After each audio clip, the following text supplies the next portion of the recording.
Well, in some other news, Sri Lankan soldiers battled their way into the last stronghold of the rebel Tamil Tigers on Tuesday as tens of thousands of civilians fled the war zone. The operation gathered speed after a deadline for surrender set by the military for the Tamil Tigers passed unheeded.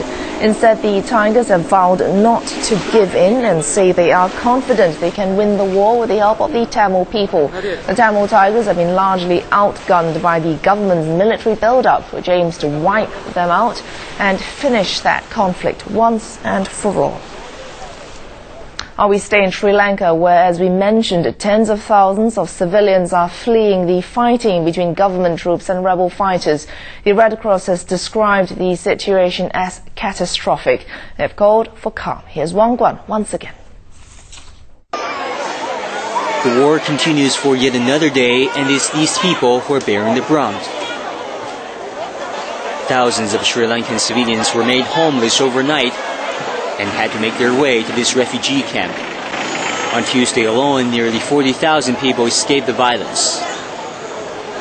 Some of the displaced civilians took to the sea.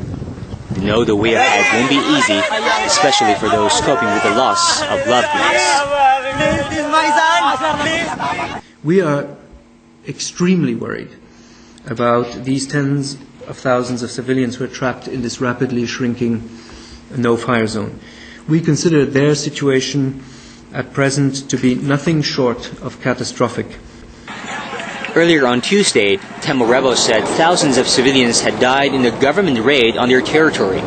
But government forces say that on Monday, they broke through a barrier built by the rebels and rescued thousands of civilians.